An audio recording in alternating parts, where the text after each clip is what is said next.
ইংরেজরা আমাদের ভারতবর্ষে আসছেন এবং ওখান থেকে অনেক মিশনারিরা আমাদের ভারতবর্ষে এসে ভারতবর্ষের বিভিন্ন জায়গায় ওই দরিদ্র মানুষদের সেবা করার জন্যে বা বিভিন্ন হাসপাতাল বা স্কুল তৈরি করেছিলেন, যাতে করে এখানে দরিদ্র অশিক্ষিত মানুষরা তারা কিছুটা সেবা পান। বলছে খুব ভালো কথা, কিন্তু বলছে এমন কিছু মিশনারিরা এলেন তারা অন্য উদ্দেশ্য নিয়ে, তাদেরকে বলা হয় পাদ্রী। তারা কি করলেন? তারা এই ভারতবর্ষে এসে মানুষের অশিক্ষা, দারিদ্রতা, এই দুর্বলতার, সরলতার এর সুযোগ নিয়ে ওই মিশনারিরা আমাদের ভারতবর্ষের এই হিন্দু ধর্মকে ট্রান্সফার করে দিতে চাইলেন, স্থানান্তরিত করে খ্রিস্ট ধর্মে দীক্ষিত করলেন। ভাবুন, তারা ছলে বলে কৌশলে এই গরিব মানুষদের ধর্মান্তরিত করতে লাগলেন। তারা এসেছিলেন, তাদের মধ্যে সবাই খারাপ নয়, কিছু মানুষ এসেছিলেন হসপিটাল, কিছু মানুষ এসেছিলেন এখানে এডুকেশনাল ইনস্টিটিউশন তৈরি করেছিলেন, কিন্তু কিছু মানুষের উদ্দেশ্য ছিল এই আমাদের ধর্মান্তরিতকরণ। ওই আমেরিকার ওই সভায় বিবেকানন্দ বললেন, কি বললেন? বললেন ওরা হচ্ছে ওই সমস্ত মানুষ যারা নিজেদের ধর্মকে বড় করে অপরের ধর্মকে ছোট করে। ওই পাদ্রীর গল্পটা আমি বলে নিই, ভালো করে একটু শুনে নাও। ওই পাদ্রীরা কি করতেন? ওরা এসে এখানে ভাষাটা একটু শিখে নিতেন। ভাষাটা শিখে কি করতেন? বিভিন্ন শহরের যে পার্কগুলো আছে ওই পার্কগুলোকে বিভিন্ন সভা সমিতি করলেন। সভা করে বলতে লাগলেন, শোনো, আমি বলছি শোনো, আরে তোমার হিন্দুরা যে দেবতাদের পূজা করো, ও দেবতারা অনেক কেউ কিছুই নয়, দেবতাদের মধ্যে কিছু নেই। আমরা যা বলিতেছি তোমরা তাই করো। বক্তৃতা দিয়ে উনি কি করলেন? পকেট থেকে কিছু তুলসী পাতা বার করলেন। বলে তোমরা তো এই তুলসী পাতাকে দেবতা বলে মানাও। হয় শোনো শোনো, এই তুলসী পাতা আমি ভালো করে গুড়িয়ে চিবিয়ে আমার পায়ের তলায় ঘষিয়া দিচ্ছি। কই আমার তোমাদের দেবতা আমাকে কি করে আমি দেখিব।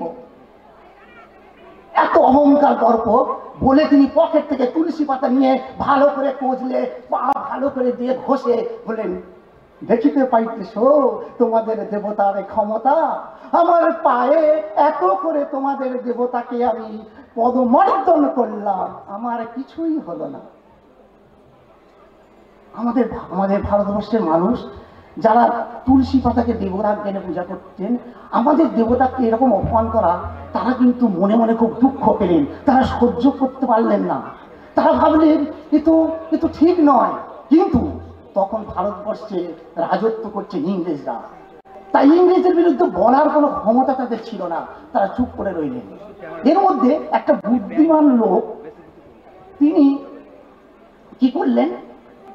পরের যে আর একটা পার্কে সভা করছেন, সেই সভায় সেই বুদ্ধিমান লোকটা কাউকে কিছু না বলে একটা ওই বড় বিচুটি পাতা গাছ তুলে নিয়ে এলেন। বিচুটি পাতার গাছ এনে ওই পাদ্রী সাহেবকে বললেন, পাদ্রী সাহেব জানেন আপনি তো আগে মানে তুলসী পাতা করেছিলেন, এটা হচ্ছে রাম তুলসীর পাতা, তুলসীর দাদা। এইটার পাতা ওই জন্য একটু বড় বড়, রাম তুলসী। আমার কাছে একটা কমণ্ডলু আছে, এতে গঙ্গার জল আছে। আমরা গঙ্গাকে মাতৃজ্ঞানে পূজা করি। এই জলটা যদি এই রাম তুলসীর পাতায় আপনি একটু ভিজিয়ে ওই পায়ে লাগাতে পারেন, তাহলে আমি দেখব যে আমাদের ঠাকুর আছেন কি নেই। পাদ্রী সাহেব মানে এই আমাদের যে গাছ সম্পর্কে অজ্ঞ, ভারত ইন্ডিয়ান যে ট্রি, এই সম্পর্কে তার কোনো জ্ঞান নেই। আরে দাও দাও দাও, এ কোনো ব্যাপারই নয়, বলে তিনি ওই রাম তুলসীর পাতা কিছুটা নিয়ে তাতে গঙ্গা জল ঢেলে আর ভালো করে দুপা দিয়ে ঘষলেন। অর্থাৎ রাম তুলসী নয়, বিছুটি পাতা খুব করে ঘষে পায়ের তলায় মর্দন করে বলেন, আরে দেখো দেখো তোমাদের এই তুলসী পাতা আমায় কি করিল। কিছুক্ষণ পরেই এবার সেই বিছুটি পাতার ক্রিয়া শুরু হয়ে গেল। আস্তে আস্তে চুলকানি, ধীরে ধীরে তীব্র জ্বালা। তখন পাদ্রী সাহেব ও আহা করে চিৎকার করছে, দুহাত তুলে বানরের মতো লাফাচ্ছে, লাফিয়ে লাফিয়ে বলছে, হ্যাঁ তোমাদের দেবতারা কিছু করিতে পারে। ওই দর্শকরা যারা ভয়ে চুপ করেছিল সবাই সহাস্যে হেসে ফেলল। তারপর থেকে ওই পাদ্রী সাহেব আর কোনোদিন আমাদের ঠাকুরকে আর ছোট করে দেখাননি। এটা বিবেকানন্দ বলছেন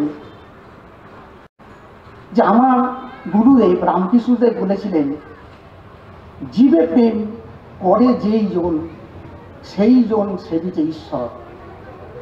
আবার যীশুখ্রিস্ট বলেছিলেন যে মানব সেবাই হচ্ছে সর্বশ্রেষ্ঠ ধর্ম। সুতরাং অন্য দেবতাদের, অন্য ধর্মকে ছোট করে দেখা এটা ঠিক নয়। ধর্ম, সব ধর্মের প্রধান উদ্দেশ্য, লক্ষ্য মানব কল্যাণ করা, মানব সেবা করা। পথ মত আলাদা হতে পারে, হিন্দু ধর্ম, মুসলিম ধর্ম, খ্রিস্টান ধর্ম, জৈন ধর্ম, বৌদ্ধ ধর্ম, সব ধর্মের মূল কথা কিন্তু মানব সেবা করা। আমি এখান থেকে কলকাতায় যাব, কেউ এখান থেকে সরিষা দিয়ে যেতে পারি কলকাতায়, আবার কেউ এখান থেকে 4 নম্বর দিয়ে বস্তুপুরে দিয়ে যেতে পারি সরিষা কলকাতায়। উদ্দেশ্য কলকাতায় যাওয়া, পথটা আলাদা হতে পারে। আমি আরও অনেক গল্প জানি, কিন্তু সত্যি আমি আর সময় নিচ্ছি না, অনেকেই অস্বস্তি বোধ করছে না। তাছাড়া আমাদের আমার কুইজ কনসিস্টে এই বলে আমার বক্তব্য শেষ করছি। নমস্কার। হ্যালো, সম্মানীয় মহাশয়কে ধন্যবাদ দিয়ে ভুল করব না, জানাবো অন্তরের অন্তঃস্থল থেকে বিনম্র কৃতজ্ঞতা। অত্যন্ত সংক্ষিপ্ত সময়ে বেশ মজাদার একটা আলোচনা আমরা শুনে নিলাম। আমরা এরপরে আমাদের পরম পূজ্যপাদ স্বামী দিব্যানন্দজির বক্তব্য আমরা শুনব। তার আগে আমাদের তারাধামের প্রতি আমাদের কয়েকটা আবেদন আছে। অনেক ভক্তমণ্ডলী এসেছেন, মায়ের প্রসাদ, মায়ের ভোগ তারা গ্রহণ করছেন। তারাধামের আবেদন সমস্ত ভক্তমণ্ডলীর কাছে। তারাধাম এবং প্রগতি সেবাশ্রম, এই সমস্ত মেলা, কৃষি মেলা, এই সমস্ত আয়োজন সক্রিয় সদস্য মণ্ডলীর আর্থিক সহায়তায় বাস্তবায়িত হচ্ছে। অর্গানাইজার মানিকা তারাধাম আর প্রগতি সেবাশ্রম। গতকাল আমি অনুষ্ঠানে যখন ছিলাম, ওই অফিসে বসেছিলাম, একজন মা তিনি খুঁজছিলেন কোথায় আমি কিছু দান করতে চাই, কোথায় দেব। গতকাল আমাদের ওই অফিসে অফিস বলে লেখা ছিল না। আমি 2-1বার অ্যানাউন্স করেছিলাম যে আমাদের মন্দিরে একটা প্রণামী বাক্স আছে। ওই প্রণামী বাক্সে যে কোনো ভক্তমণ্ডলী তার মনের যদি কোনো ইচ্ছা থাকে যে আমি মায়ের নামে কিছু দান করব, তিনি করতে পারেন। খুব সত্যি কথা, প্রায় 50টি গ্রামের বহু ভক্তমণ্ডলীর সক্রিয় সহযোগিতায় এই আচার অনুষ্ঠান আয়োজন। কারো কারো মনে হয়, কোনো কোনো ভক্তমণ্ডলীর মনে হয় যে দান করতে গেলে তো হয়তো অনেক কিছু লাগবে, মানে 200, 500, 1000, এটা কম না হলে কি আর সেইভাবে কি আমরা কদর পাবো বা মান পাবো, সম্মান পাবো, কোথায় দেব। আমি অবাক হয়ে যাচ্ছিলাম দেখে, যাকে মনে হয় না যে সত্যি যে ইনি কি এই টাকা দান করতে পারেন। অত্যন্ত গরিব মানুষ, আমার এলাকারই মানুষ, শিশবেড়িয়ার মানুষ। আমি কালকে বলছিলাম ওনারই মেয়ে একটু অ্যাবনর্মাল, যার মেয়েটাই অ্যাবনর্মাল। যে মা সত্যি সত্যি অ্যাবনর্মাল, তার মনে এই বাসনা। দেখলাম আঁচল থেকে 100টি টাকা খুলে বলছে আমি এটা দান করব কোথায়। আমাকে চেনে, আমি এলাকার মানুষ, আমাকে চেনে। আমি বললাম যে মানে মাগো তুমি এখানেও দিতে পারো আর মন্দিরে গিয়ে বাক্সেও ফেলতে পারো। অনেক ধরনের মনে হচ্ছিল যে আমি দিলে কি নেবে, এমন ব্যাপারও আছে। সবার উদ্দেশ্যে বলি, আমরা মানিকা তারাধাম প্রগতি সেবাশ্রমের পক্ষ থেকে সমস্ত ভক্তমণ্ডলীর কাছে আপনারা যে যা পারবেন, কোনো চাপ নয়, আবেদন মাত্র, প্রার্থনা মাত্র। আপনাদের সবার সহযোগিতা আছে বলেই 2 দিনের উৎসব 5 দিনের জাগৃতি উৎসবে রূপান্তরিত হয়েছে। এর আগে আমরা 2 দিন করে অনুষ্ঠান করতাম। আজকের সেই উৎসবটা 5 দিন থেকে বোধহয় 6 দিনে হয়ে যাবে, 6 দিন পর্যন্তও চলতে পারে। তো যাদের এই কামনা বাসনা আছে, আন্তরিকতা আছে, তাদের সবাইকে আমরা নতমস্তকে কৃতজ্ঞতা জানাই। যে কোনো দান আমরা নতমস্তকে গ্রহণ করব। আমার এই প্রসঙ্গে একটা কবিতার কথা মনে পড়ে, বোধহয় ক্লাস 7 না 8-এ পড়েছিলাম, জোনাকি। এখনকার সিলেবাসে বোধহয় জোনাকিটা নেই, আমি খুঁজে পাই না। ওই 1-2টি পাতার পরে একটু মৃদু আলো, ও যে দেখতে ভারী নূতন, ওরে কেমন লাগে ভালো। আয় জোনাকি বুকটি ভরে একটু নিয়ে আলো, আজ আধার রাতি বাদল সাথী, চাঁদের রাতি কালো। যেটুকু তোর দেবার আছে দিয়ে যা তুই আজ, ও সে তারার মতো নাই বা হলো, তাতেই বা কি লাজ। ছোট সে তো ভালো, আরো ছোট বলেই মান, দুঃখী জনের ভিক্ষা মুঠি দানের সেরা দান। থাক না তারা তপন শশী, থাক না যত আলো, তাদের মোরা করব পূজা, বাসব তোরেই ভালো। মাইন্ড ইট, টপিকে আসতে পারে, হিন্স দিয়ে রাখলাম। তো আজকের সমস্ত ভক্তমণ্ডলীর উদ্দেশ্যে বলি, তারা বা জোনাকি সবাই আমাদের কাছে প্রণম্য, আমাদের কাছে যে কোনো দান গ্রহণযোগ্য। ধন্যবাদ। আমাদের পরম পূজ্যপাদ স্বামী দিব্যানন্দজি মহারাজ, তাকে এতক্ষণ মঞ্চে বসিয়ে রেখে এই যে ধৃষ্টতা দেখালাম, তার জন্যে ক্ষমা প্রার্থী, দয়া করে ক্ষমা করবেন। এখন আমরা আপনার মূল্যবান অমৃত কথা শোনার অপেক্ষায় আপেক্ষমান। এখান থেকেই আপনি যদি কমফোর্ট মনে করেন, এখান থেকেও বলতে পারেন। আপনার এই অমৃত কথা শ্রবণ করে আমরা কৃতার্থ হব।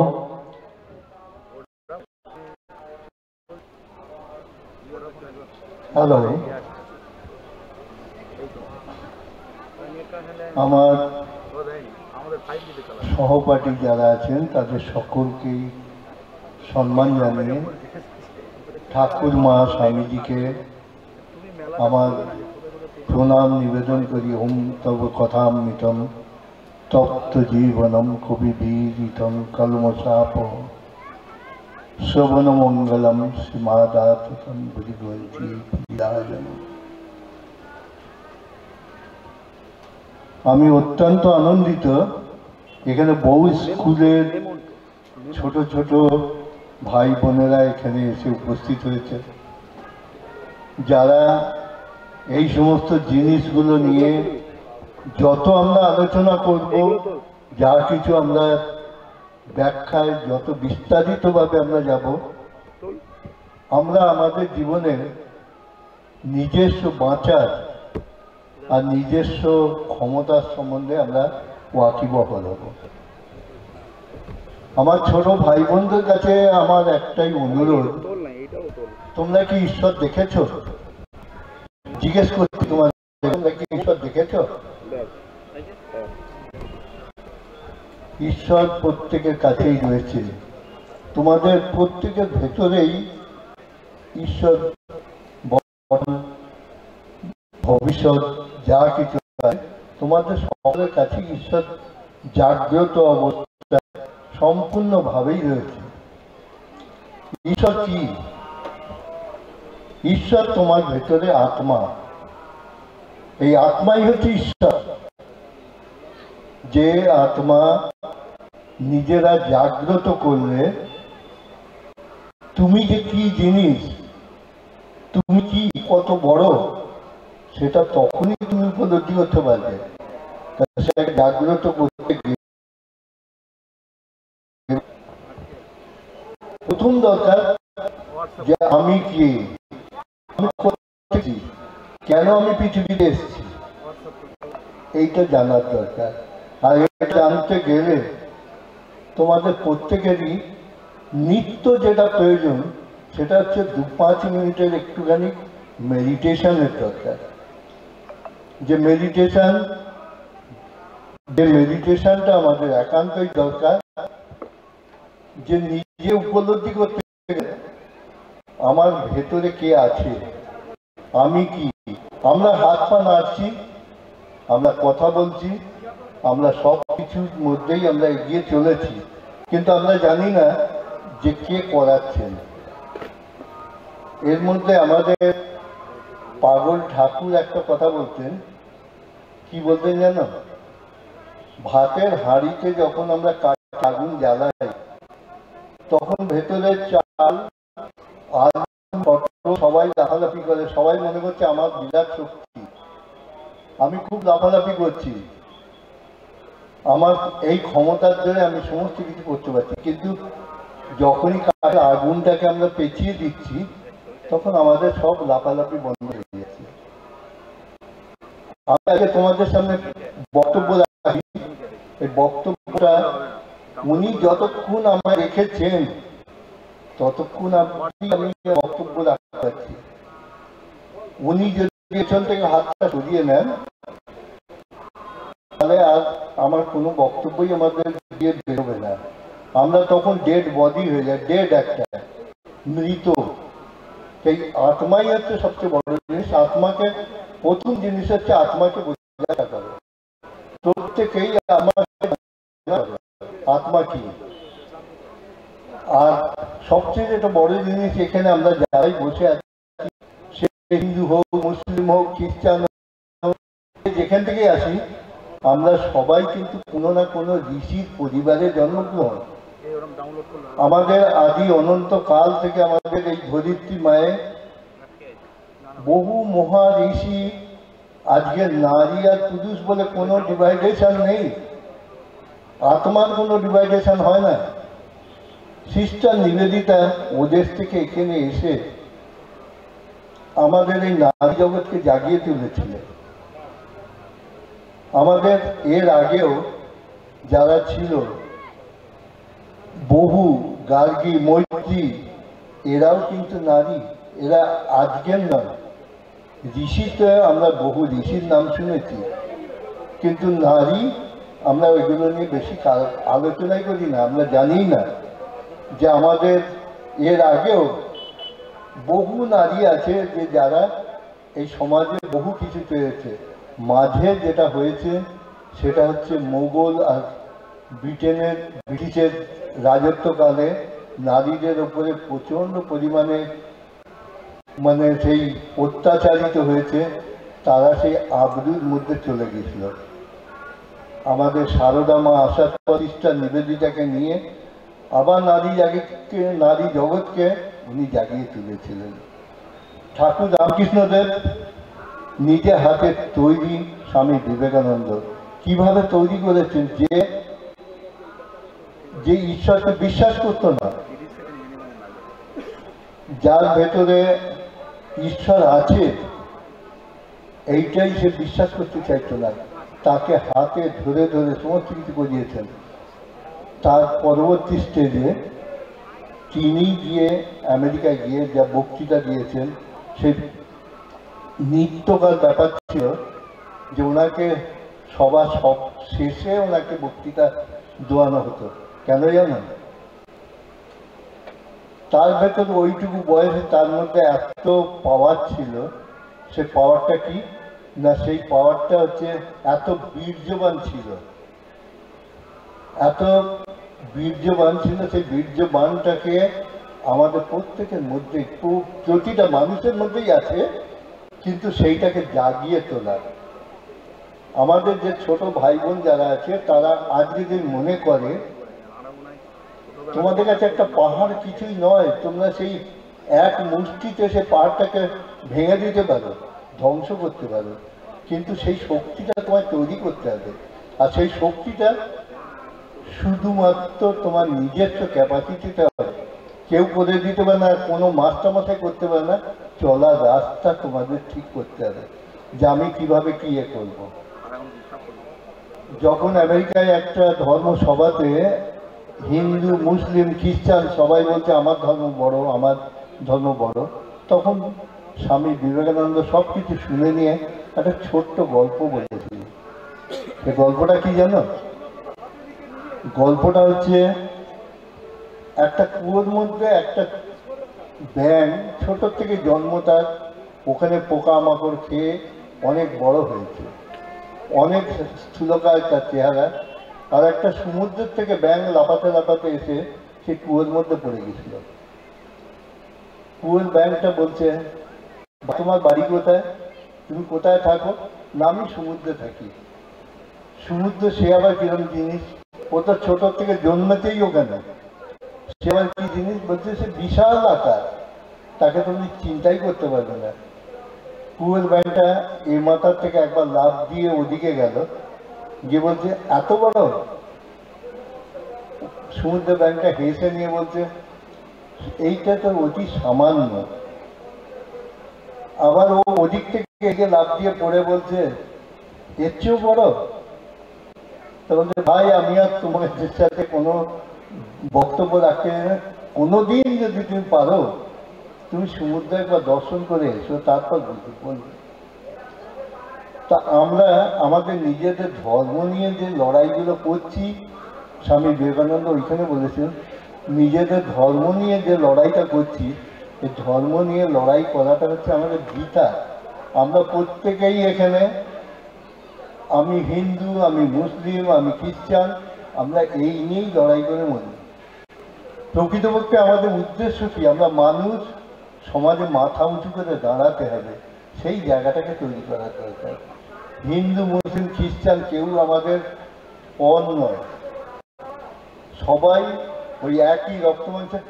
তোমরা বলতে পারবে একটা ছোট্ট শিশু রাস্তায় অনেক সময় পড়ে থাকে, তাকে যদি একটা, সেই বাচ্চাটা হিন্দু না মুসলিম আমরা কেউ জানি না, তাকে যদি মুসলিম কুড়িয়ে নিয়ে গিয়ে মানুষ করে, তা সে কি হবে? মুসলিম হয়ে যাবে? সে মানুষ হবে। আবার একটা হিন্দু বাচ্চাকে যদি ঠিক সেম ভাবে করা হয় তো ঠিক একই জিনিস হবে। এই জন্য আমাদের এই বক্তব্যগুলোকে রাখার আগেই আমি একটাই কথা বলবো, সকলে হাতে হাত মিলিয়ে সমাজকে নিয়ে এগিয়ে চলো। স্বামী বিবেকানন্দ যখন পদব্রজে সমস্ত দুনিয়া ঘুরছেন, তখন হিমাচলে গিয়ে এত তৃষ্ণার্ত হয়ে পড়েছেন, ক্ষুধার্ত তৃষ্ণার্ত, তার সাথে হরি ছিল। তো হরি ভাইকে বলছে আর আমি হাঁটতে পারছি না, করতে করতে উনি অজ্ঞান হয়ে পড়ে। তখন হরি দেখছে তার প্রচন্ড জল পিপাসা পেয়েছে, সে জল একটুখানি না হলে কিন্তু সেখানে কোথাও জল নেই। তখন দেখছে একটা মুসলমান ফকির ওখান দিয়ে যাচ্ছে, সেই মুসলমান ফকিরটাকে বলছে ভাই আপনার কাছে একটু জল আছে কি? তখন হাতে বলছে বাবা আমার কাছে তো জল নেই, তবে একটা ক্ষীরা আছে, এই ক্ষীরাটা যদি দেন ও খিদেও মিটবে, তৃষ্ণাও মিটবে। সেই ক্ষীরাটাকে মাঝখান থেকে, মানে শশাটাকে ভেঙে মাঝখান থেকে দেওয়ার পর সেইটা খেয়ে সে সেই মুহূর্তে তার জীবন ধারণ করেছিল। এখানে হিন্দু আর মুসলিম দেখলে তখন সেদিনই স্বামী বিবেকানন্দ কোথায় চলে গিয়েছে। সে মুসলিম তাকে ওটা দিল, ওটা খেয়েই জীবিত হল। অতএব আমরা জিনিসগুলো নিয়ে আমরা সব কিছু, এগুলো হচ্ছে মানুষ, যার মান আছে হুঁশ আছে তাকেই মানুষ বলা হয়। আর ধর্মটা কি জিনিস? তোমার সামনে একজন মানুষ হাঁটতে পারছে না, চলতে পারছে না বা খেতে পারছে না, তাকে তোমরা সহযোগিতা হাত যদি না বাড়িয়ে দাও, কিসের আমাদের ধর্ম? কোন ধর্ম? স্বামী বিবেকানন্দ এগুলো আমাদের শিখিয়ে দিয়ে গেছেন, দেখিয়ে দিয়ে গেছেন। আমি বক্তব্যকে বেশি বাড়াতে গেলে আরও সব মাস্টারমশাইরা আছেন, তাদেরও বলতে হবে, তাদের কথাগুলো শোনার দরকার তোমাদের জীবনে। অতএব আমি তোমাদের ছোট ভাইদের কাছে, বোনেদের কাছে আমি একটাই রিকোয়েস্ট করব, তোমরা সমাজে এখন সেই প্রজ্বলিত আগুন, তোমরা সমাজকে এগিয়ে নিয়ে যেতে পারবে যদি তোমাদের মধ্যে এই জিনিসগুলোকে নিয়ে তোমরা যদি চিন্তা ভাবনা করে আর এই বিষয় নিয়ে তোমরা যদি একটুখানি নিজেদের মধ্যে ব্যাখ্যা করো, আলোচনা করো, সমস্ত কিছু করো, তবেই দেখতে পারবে যে তোমরা আগামী প্রজন্মে তোমাদের হাতে বহু কিছু ক্ষমতা আছে। সেই ক্ষমতাটা অর্জন করতে গেলে তো বিবেকানন্দের জীবনী একটু পড়বে, আর সামান্য অল্প সময় করে 5 মিনিট করে হলেও একটু মেডিটেশন করে। আর এরপরে আর আমার কিছু বলার নেই। আমি আজকের এই আলোচনা সবাই আর বক্তব্যকে বাড়াতে চাই না। তোমরা এগিয়ে এসো, যে সমাজকে গড়ো, তোমাদের হাতে বহু ক্ষমতা। আজ এখানে বলে আমি ঠাকুর মা স্বামীজিকে প্রণাম জানিয়ে আমার বক্তব্য শেষ করছি। ওম নিরঞ্জনানিত্যনন্তরূপং ভক্তানুকম্পাদিত বিগ্রহং ঈশাবতারং পরমেশমিদ্রং তম রামকৃষ্ণ শিরসা নমো নমঃ।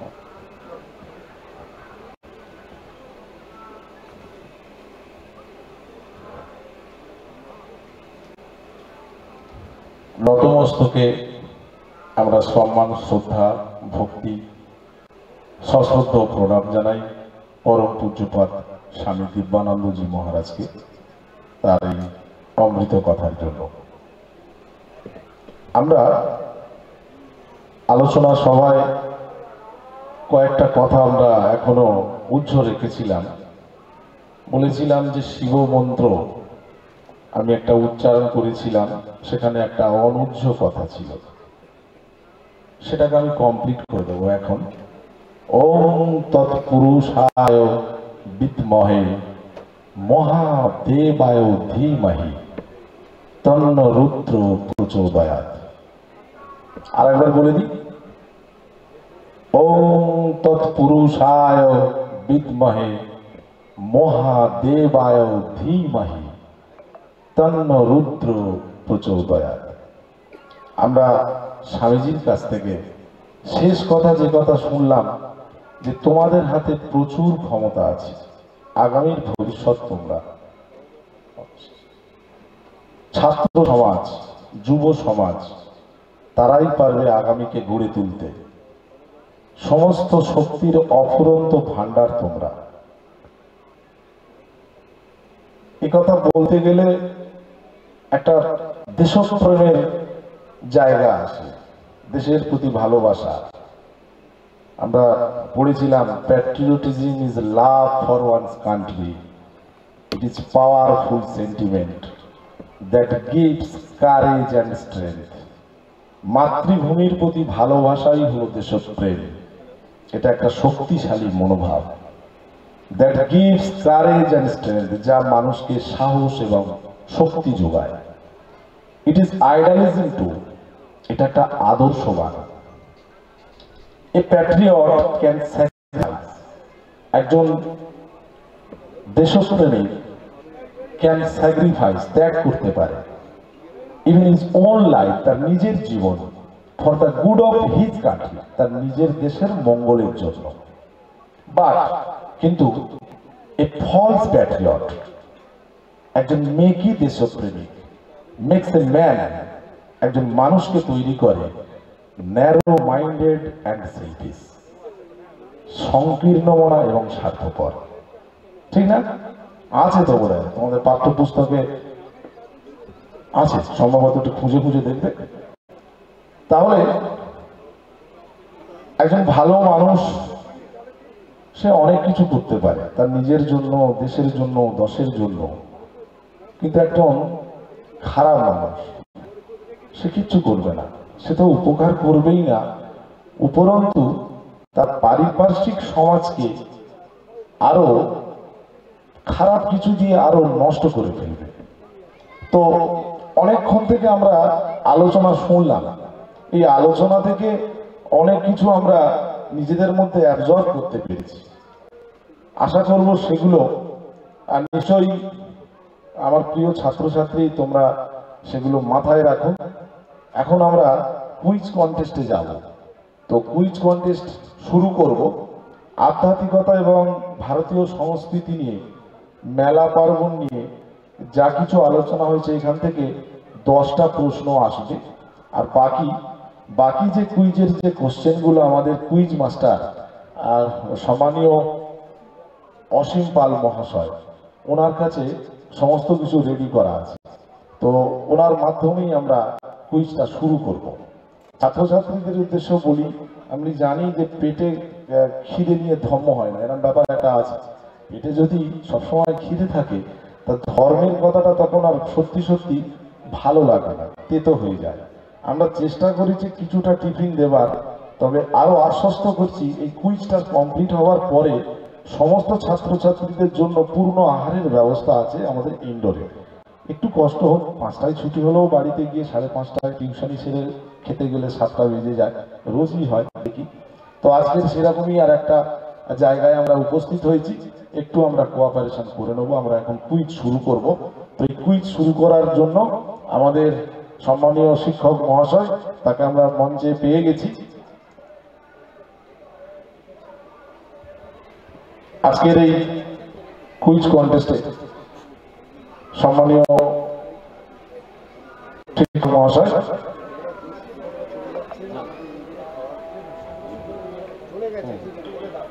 তাকে আমরা ব্যাচ করিয়ে বরণ করে নেব। এবং আমাদের যে শিক্ষক মন্ডলী যারা উপস্থিত আছেন, আমরা অনুরোধ করব থাকার জন্য, কিন্তু তার আগে অনুরোধ করব দয়া করে আপনারা আমাদের ইনডোরে আসবেন। ইনডোরে আসবেন। মাইকে বলা না বলা না সবই আমি আগেই বলেছি, খালি পেটে ধর্ম হয় না। মানুষকে বেঁচে থাকতে গেলে, সময়ের সাথে তাল মেলাতে গেলে আমাদেরকে কিছু আহার গ্রহণ করতেই হবে। সে কারণেই বলা, বহুক্ষণ আপনারা সময় দিয়েছেন। তো আপনারা সবাই ইনডোরে আসুন, মিনি ইনডোরে মানিকা তারাধামে। এখানে একটু সেবা করার আমাদের সুযোগ দিন এবং তারপরে নিশ্চয়ই করে আপনারা এই মূল মঞ্চে ফিরে আসতে পারবেন।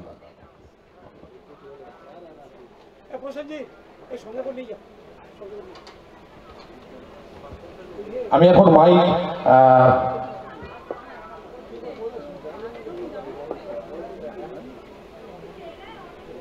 আমাদের স্যারকে আমরা ব্যাচ করিয়ে বরণ করে নেব। আজকের এই কুইজ কন্টেস্টের পরবর্তী সঞ্চালক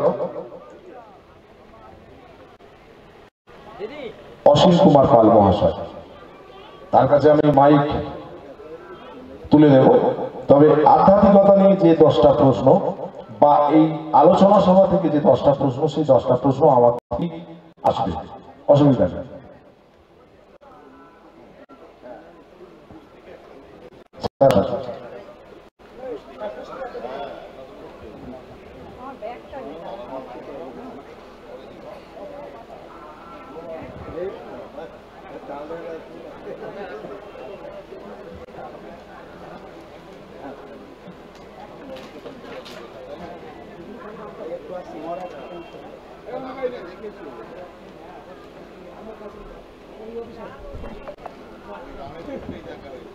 এখন ছাত্রছাত্রীদেরকে আমরা তো মঞ্চে স্কুল ওয়াইজ আমরা ডেকে নেব এবং একটা রো তৈরি করে নেব। আমি 2-1 ভলেন্টিয়ার্সকে বলবো মঞ্চে আসা।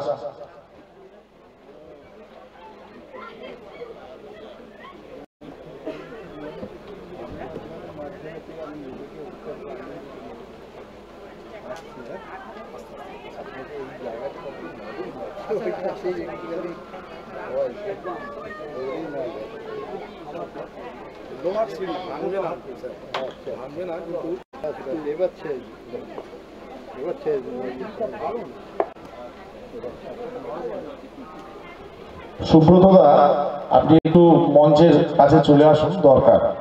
সুব্রত দা।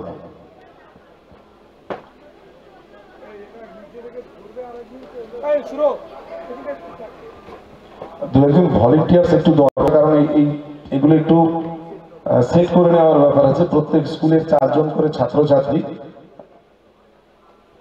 তারা এক একটা রো তৈরি করে তাদেরকে বসানো হবে, তারা স্টেজেই থাকবে সবাই।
এই শঙ্কর, তোরা যদি কেউ খায় একটু খাই নাও। এই তোমরা একটু একটু ঘুরে নাও, একটু পাত পা ছাড়ি নাও, একটু ঘুরে নাও। আর যদি খেতে যাও, খেয়ে এসে যাও। এই ম্যাডাম 3টি গেল, সবাইকে তো বললাম ইন্দোরে আসার। তুমি যাচ্ছ তো?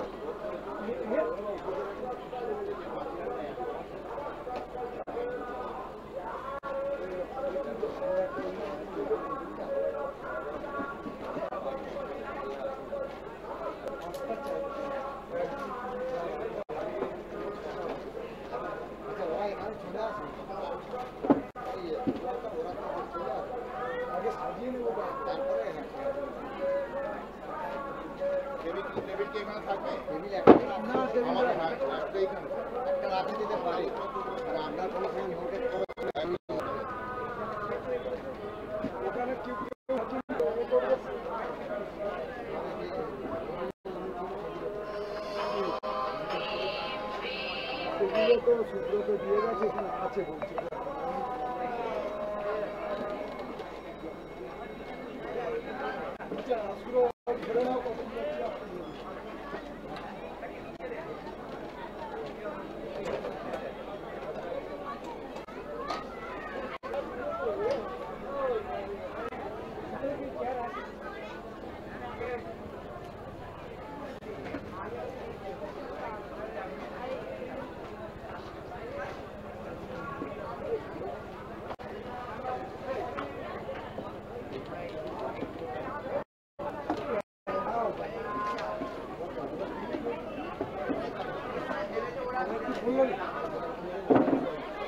ঠিক আছে, তুলে নেওয়া হচ্ছে, এগুলো তুলে দিতে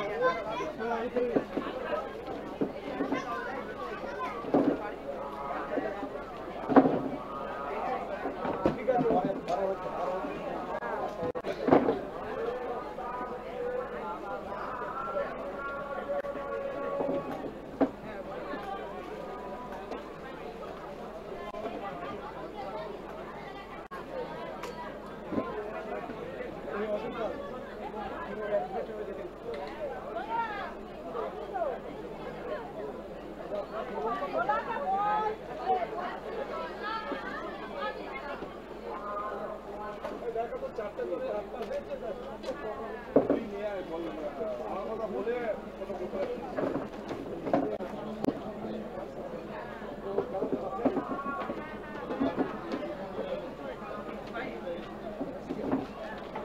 এই এখানে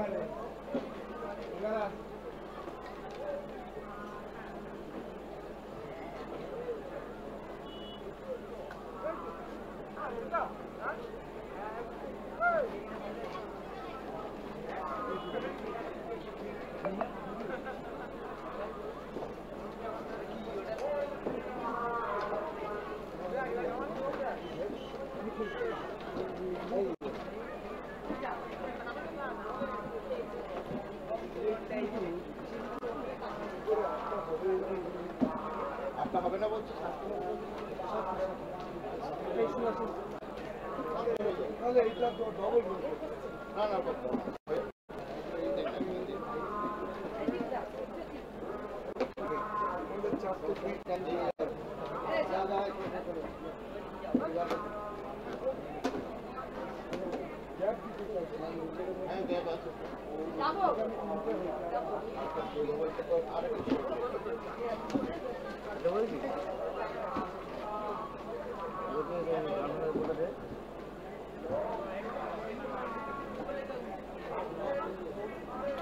এখন একটু বন্ধ আছে, ওরা সব খাওয়া টাকা খেতে খেতে গেছে, কী করবো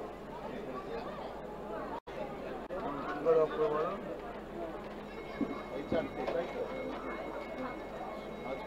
তিনটে মধ্যে কোনটা লাল যে লেখা আছে ওটাই লাগাবো?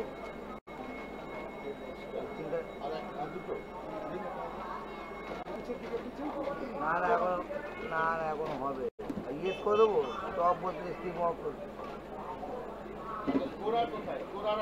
এই তো এই দুজন আছেন, ওরা দুজন আছে। আমাকে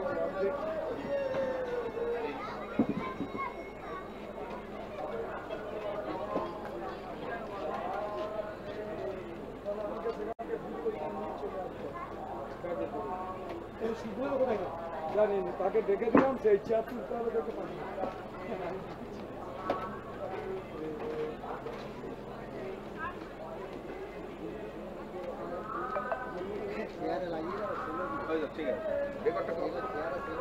না না চেয়ার না,